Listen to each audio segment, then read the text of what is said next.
ശബരിമലയിലെ virtual queue ബുക്കിംഗിൽ അപ്രഖ്യാപിത നിയന്ത്രണമെന്ന് പരാതി. 19, 20 തീയതികളിൽ ഓൺലൈൻ ബുക്കിംഗ് നടത്താൻ കഴിയുന്നില്ല എന്നാണ് ആരോപണം. ആഗോള അയ്യപ്പ സംഗമം നടക്കുന്നതിനാലാണ് നിയന്ത്രണം എന്നാണ് ഹിന്ദു സംഘടനകളുടെ ആക്ഷേപം. എന്നാൽ നിയന്ത്രണം ഏർപ്പെടുത്തിയിട്ടില്ല എന്ന് തിരുവിതാംകൂർ ദേവസ്വം ബോർഡ് വിശദീകരിക്കുന്നു. ഈ മാസം 20-നാണ് സർക്കാർ പ്രഖ്യാപിച്ച ആഗോള അയ്യപ്പ സംഗമം പമ്പയിൽ നടക്കുക.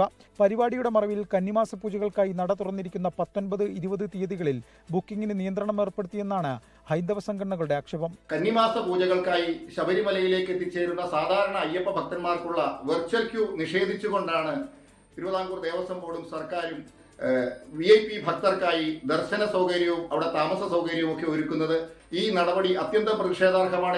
എതിരെ കോടതിയെ സമീപിക്കുവാനാണ് ആചാര സംരക്ഷണ സമിതി അടക്കമുള്ള ഹിന്ദു സംഘടനകൾ തീരുമാനിച്ചിരിക്കുന്നത്. വെർച്വൽ ക്യൂ ബുക്കിംഗിനെതിരെ ഏർപ്പെടുത്തിയ നിയന്ത്രണങ്ങൾക്കെതിരെ കോടതിയെ സമീപിക്കാനും ആചാര സംരക്ഷണ സമിതി അടക്കമുള്ള ഹൈന്ദവ സംഘടനകൾക്ക് പദ്ധതിയുണ്ട്. അതേസമയം അപ്രഖ്യാപിത നിയന്ത്രണമെന്ന ആരോപണം തള്ളുകയാണ് തിരുവിതാംകൂർ ദേവസ്വം ബോർഡ്. ബുക്കിംഗിന് ഒരു തരത്തിലുള്ള നിയന്ത്രണവും ഏർപ്പെടുത്തിയിട്ടില്ല എന്നാണ് ബോർഡ് വിശദീകരണം. 24 പത്തനംതിട്ട.